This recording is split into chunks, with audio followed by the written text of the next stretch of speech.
Kolesch, Vice President of Projects at Alliance to End Plastic Waste, responsible for the sourcing, development, planning and implementation of projects focused on ending plastic waste in the environment. Good morning, or just about good afternoon, everyone. It's an absolute pleasure to be here. Thanks to Safripol for inviting the Alliance to End Plastic Waste to be part of your conference. I have to apologize that I haven't actually been here until just this morning because I've been in your wonderful country for the last couple of days. I've had a great chance to visit actually a lot of the projects which I'm going to talk about a bit later in the presentation that we're trying to support here. And really seeing firsthand, I was actually in Umlazi yesterday and I got a chance to see the township, and I didn't see all that garbage on the streets, right? I saw everything getting very well in order. So these changes are happening and the systems are working. So today I want to just talk a little bit about the Alliance and who we are and how we've evolved. I know that a couple of years ago, Craig Arnold was here from Dow. He addressed this conference and was introducing ourselves at that time. We're now obviously growing up a little bit, having been established in 2019. And we've been making a lot of progress, I would say, on the ground, which I'm going to talk about today. So I'm actually coming from a career in the chemicals and plastics industry. So I worked for Borealis before I joined the Alliance just about 3 years ago. And it's been a really inspirational journey for me, actually, to be part of trying to address what is a massive problem and obviously trying to bring the solutions forward. And it's not just an environmental challenge that we face, right? There's an economic challenge there as well, because there's a lot of value in all of this waste that is today not collected, that's leaking into the environment. And we know that the volumes of that waste are going to increase significantly over time as the production continues to increase. But we need to ensure that those systems are getting in place that allow us to increase the recycling rates, increase the recovery rates, and make sure that the 3 billion people on the planet who today lack access to waste management services are getting access there. So the Alliance is focused on really trying to address all of those issues. And again, we've grown quite substantially over the last few years, having moved from the original founding member companies in 2019. We were about 27 companies at that time. A bunch of visionary CEOs came together. And we're proud to say we've grown now to about 77 members at the end of last year. And all those member companies are absolutely committed to action on the ground. The Alliance is not a think tank. We like to call ourselves a do tank. We want to fund our project partners who are undertaking action on the ground, making sure that those interventions are coming to reality. And it's not just about the words, it's about the money. So there's significant capital that the member companies have devoted towards this challenge. And our goal is to put that money to work in projects. We want to de-risk, we want to demonstrate what's possible, and we want to get those solutions deployed into the market. But at the same time, there's a lot more that's needed. There's a huge amount of money that's required to address this problem at scale. And through our work, we want to demonstrate what solutions are working. We want to come up with these solution models together with our partners. And we want to make sure that we can catalyze capital towards our mission and make sure that we can drive not just philanthropic money coming through, but investment money coming through from the private sector, because there is money to be made as long as we can get these solutions into play and get them working at scale.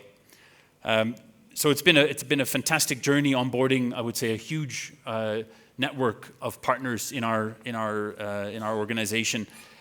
So this map is telling you the story of those 77 member companies from around the world. It's been very gratifying to see this has evolved tremendously from a heavily kind of American, European base of members to now spreading quite healthily across the world.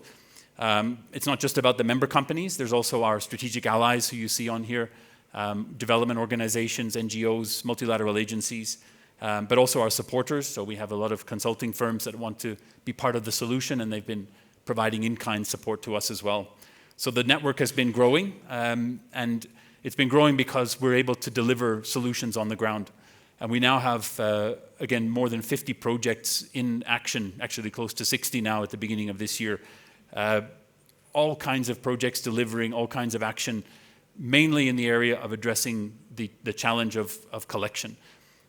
making sure that we're trying to make a dent on that 3 billion people who lack access to collection services. But we're also in the area of getting that waste sorted, getting that waste valorized, getting it into recycling systems, and making sure that there's going to be that demand drive that's needed for, I would say, large-scale adoption of all of these solutions and for the economic viability to come through. So our project network has increased substantially. We still remain true to the focus on working in high leakage environments in South and Southeast Asia in particular. But we're really proud to say we've actually grown our network of projects here in Africa significantly. And it's been a pleasure, again, to see what we've done on the ground so far, just at the beginning here in South Africa, but we're also active in Kenya, in the Ivory Coast, in Ghana as well. And again, a lot of technology projects coming through as well that we're supporting in Europe and America as well. So there's a lot going on in the Alliance. It's quite a busy job for me as well to keep up to date on all of the projects, but the favorite part of my job is, of course, visiting and being on the ground and seeing the solutions come into action. So I wanted to talk a little bit about the types of projects that we do today and give you some examples. And again, a big part of that is focused on the education area. It's focused on the collection area. And a big part of that is making sure that the infrastructure is ultimately getting in place, because it starts with having that ability to get the system working. So the majority of our investment is going into infrastructure, whether that's material recovery facilities, vehicles, bins, and other technologies that are required, sorting lines, as well as some high-tech sorting equipment, and supporting recyclers as well through the implementation of extruders and other equipment to bring higher quality materials into the industry. A lot of innovation work is done, mainly through supporting startups. So we're having worked with a number of organizations across the world, primarily with Plug and Play. We had our Johannesburg program recently here in Johannesburg. It's been a fantastic number of startups that have come through. That program is run around the world, so we've actually onboarded, I think, about 3,000 companies who applied, and more than 150 graduated from the program. So supporting those innovators, not just on technology, but business models, social engagement, and so on.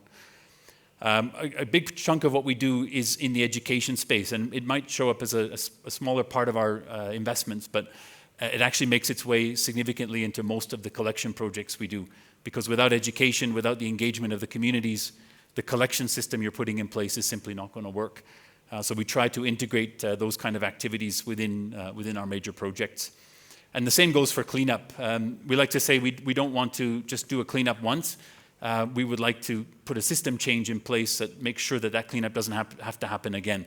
We want to clean it up once and that's it, and have a system solution in place. So we're increasingly actually doing cleanups that are a part of our larger scale programs that are enabling us to show what a clean environment can look like, and also get people motivated. And again, I saw the same sentiment yesterday when I was in Durban in some of the township areas, and we were talking about that. When your environment is clean, you're taking pride in it. You're going to maybe not let that happen again, and you're going to make sure that you maybe participate in those solutions. So it really does make a difference when you can clean something up and then have a system in place that's going to keep it clean. So that's where we're operating. We're also looking at those different levels of the waste management hierarchy. And again, for us, it all starts with collection. The worst is, of course, when leakage is happening. So we want to make sure we can capture that waste. We want to get it into those systems that are managing waste, and ideally getting it into those recycling systems. But it really starts in the community. It starts at the household. It starts with having the bins available. It starts with having somebody coming to your house to collect your waste, whether that's an informal worker, whether that's a formalized collection system, and making sure that we get those systems working for us. And again, we all know in this industry that the inherent value of plastic waste can only be captured when it actually is captured, right? When we're getting that waste into a system.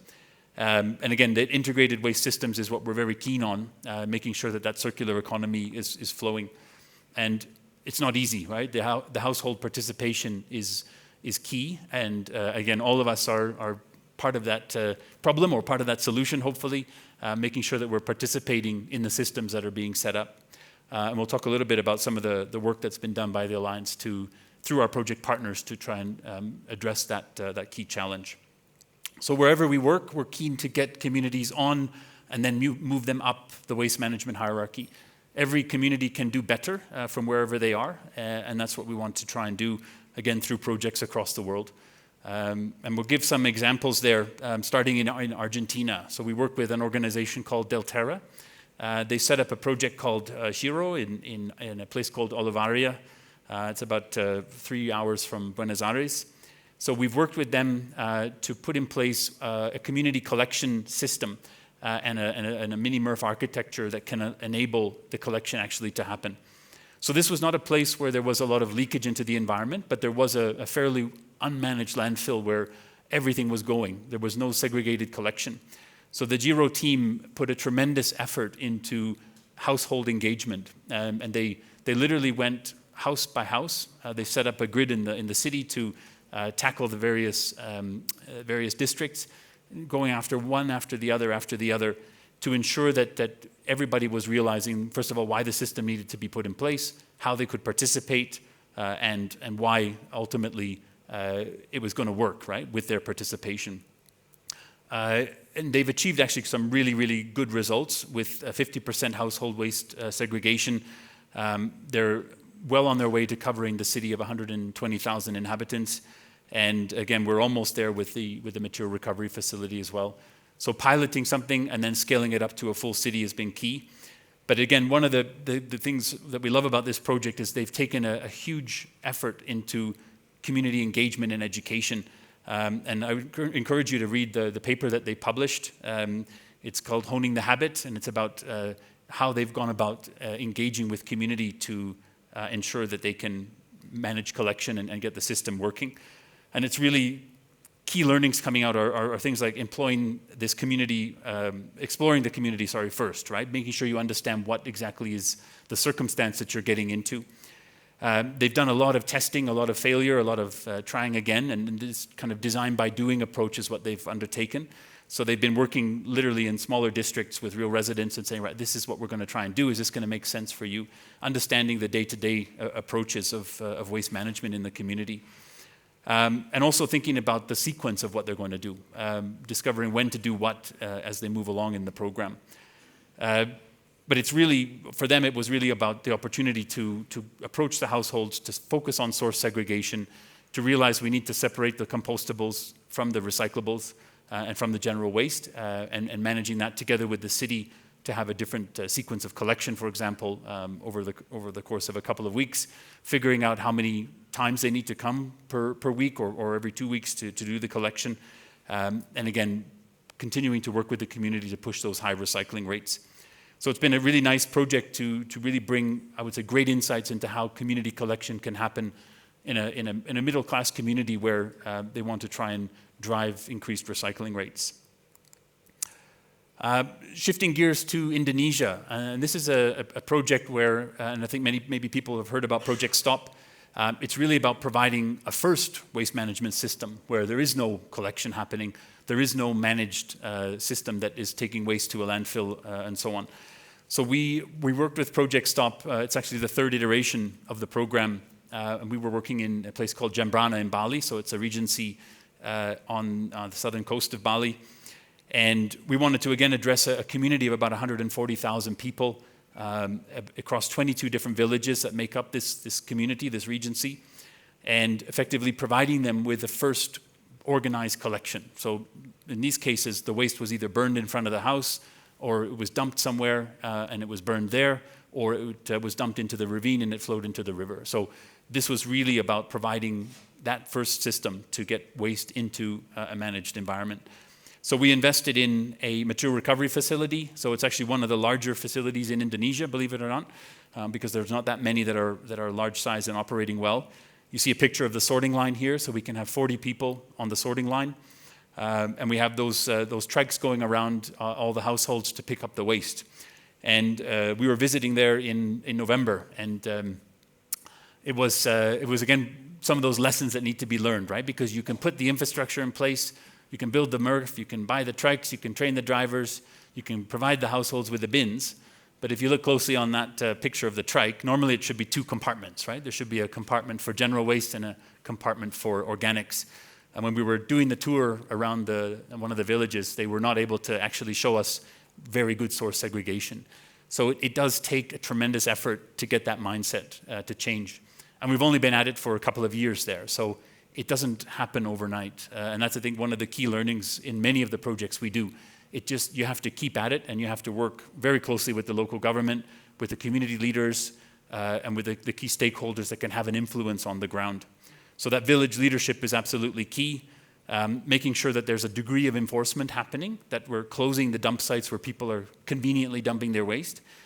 Making sure that there's an understanding of the need for some payment of a modest fee to make sure that the system is actually working.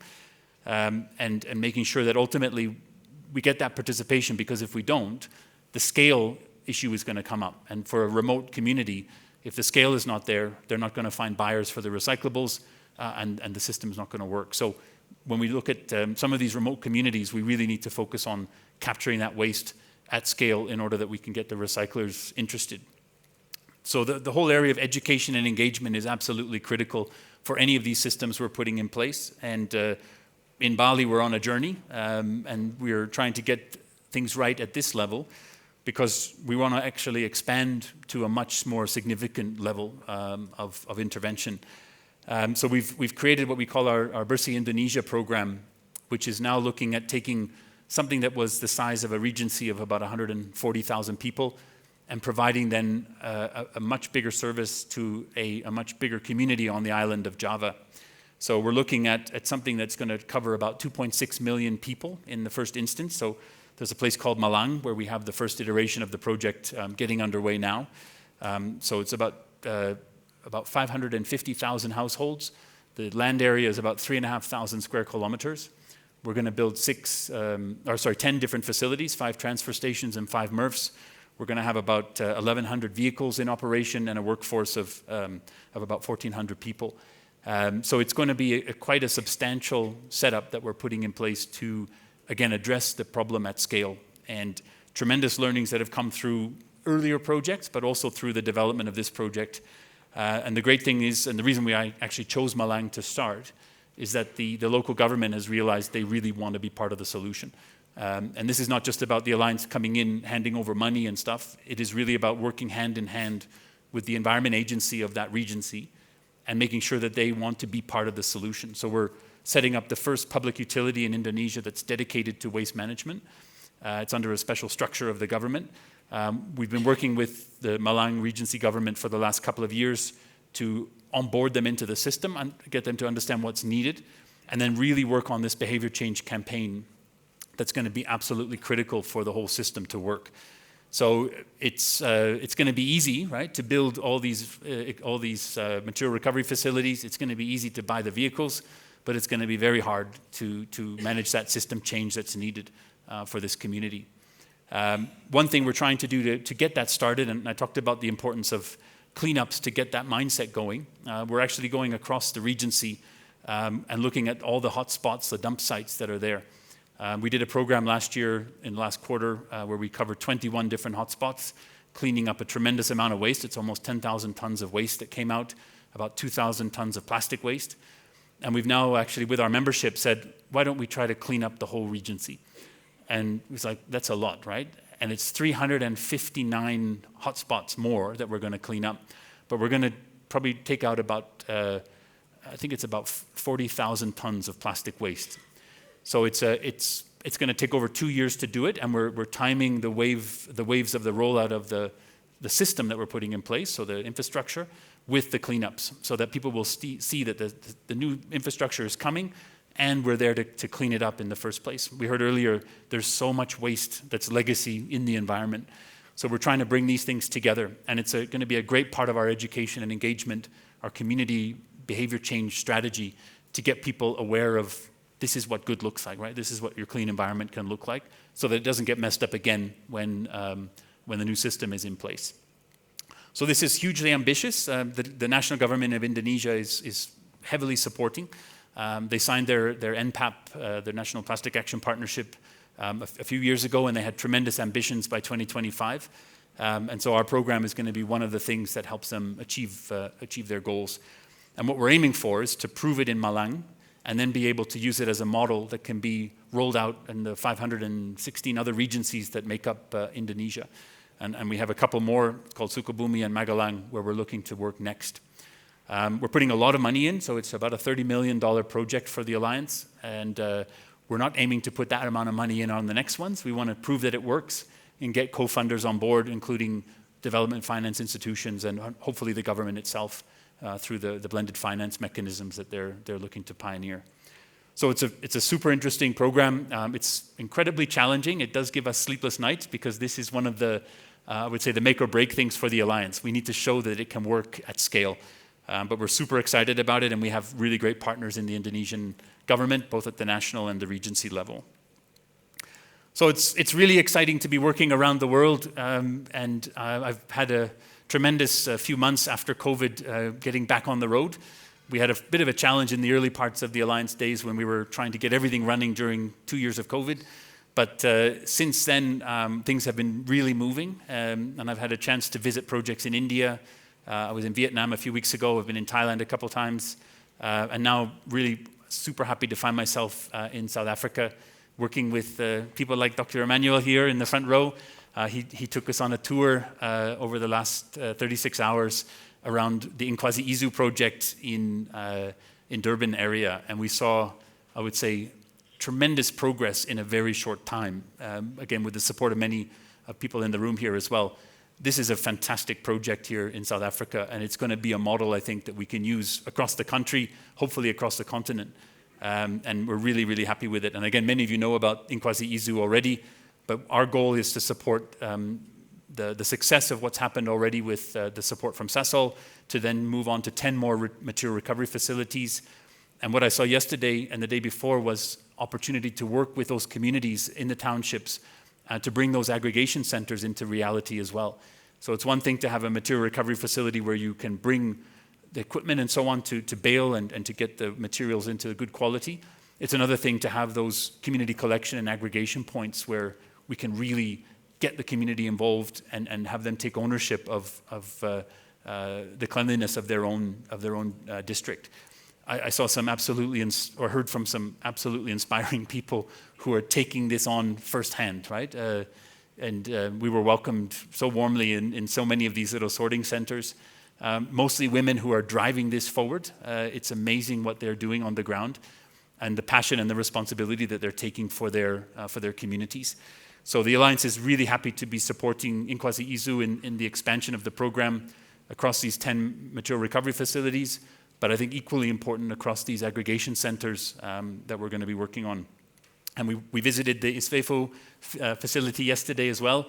We're going to be onboarding in the program soon, so it's great to see people in the room here that are participating directly.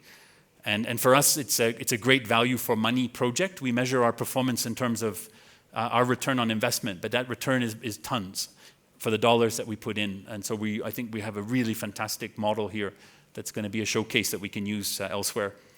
And that leads us to what we're doing here in Johannesburg with Green Cape. We're going to see, I think, a lot of learnings from Inquasi Izu that we can apply in the program we have under development with Green Cape here in Johannesburg.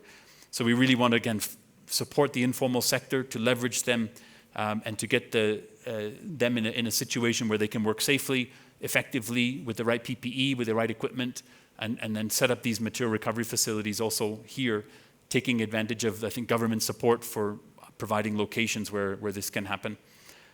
So Green Cape has concluded just recently the feasibility study, so we have now a very good landscape map of what needs to be done and what we want to do. And I think we're on a very good path to get started. And it brings me then to the other project that we have going in this area, which is the working with the African Reclaimers Organization, ARO. And the reason I wasn't here this morning, because I was actually out in the field with ARO, visiting a couple of their locations. So one of the aggregation centers that's under the freeway bridge in the city here, where these workers are working unbelievably hard to address the waste issue in this city, and gathering all that material and bringing it into a system. And then it was even better because we saw their rented warehouse facility where they've put in place the aggregation equipment. And I have to say, and I visited a lot of sites. This was really one of the best sites I've seen. The safety ethos was there. The continuous improvement ethos was there. The policies around how they want to run an effective facility were all on the wall. It was just an amazing experience this morning to see these people taking on this challenge, not just doing it in a best of the way they could, but doing it in a super professional way, and doing it within 5 months, because they only moved into that facility, that warehouse, 5 months ago, and we're seeing already tremendous performance. So I think we're really happy to be working with Arrow, and I think they're going to be a big part of the solution that we're helping to support here as we move forward in Johannesburg on the project. And we talked a bit earlier also about what do we do with some of those hard to recycle plastic materials, those multi-layer sachets and other flexible packaging. We're also working in Cape Town with CRDC. Again, CRDC is running a program called The Bag That Builds. They're trying to recover as much of that difficult to recycle plastic waste as possible, because they have a fantastic technology to turn it into an aggregate that can be used in concrete. So they can use their technology to produce a product called Resonate. It's effectively a hybrid of plastic waste that's effectively a replacement for some of the aggregate that you're using in a concrete formulation. It can be used in blocks, it can be used in poured concrete, up to 15 to 20% depending on the application. And we've been supporting them actually around the world. It's a Canadian fellow who set up his company in Costa Rica, so we've supported them there together with a local concrete manufacturer to build that setup. We're also working with them in Pennsylvania, and the third location we're supporting is in Cape Town, again with the expansion of their facility. So it's been a really great story with them as well, because it is a solution and a viable solution for difficult to recycle plastic waste. So it's just a selection of the things we're doing, and I wanted to talk a little bit about what's happening here in South Africa. I think many of you know it, and some of the other things we're doing around the world. I could stand here all day and talk about all the different projects that we have, but I hope that gives a reasonable selection of the work of the Alliance. And so what it comes down to at the end of the day is that participation, because infrastructure is relatively easy, right? It's the things we do, the things we build is not rocket science. It's a slab of concrete, it's a roof, it's walls, it's a sorting line, it's a baling machine. All this stuff can be done in a heartbeat with very little money, actually. What's super important, again, is that engagement, that education, that ethos of collection and source segregation that needs to happen. And so we're really proud to be working across so many projects and so many project partners in the world who are doing their utmost to bring that ethos into reality, to make sure that people understand that there's value in waste, that we can make sure that through that recognition of value that we can prevent it from getting into the environment in the first place, or that if it's in the environment that there's going to be value to pick it up and get it into a system. So education is key. Community engagement is absolutely massive, and we're seeing that here in South Africa. Behavior change campaigns are hard. It's very difficult to convince your average household to be part of this system. And again, part of that is really making sure your materials are ready for collection and being a participant in a system. And I became really passionate about this topic, and I didn't think I ever would, but in the last years, it's been an amazing journey to see what's actually possible when it comes to waste management.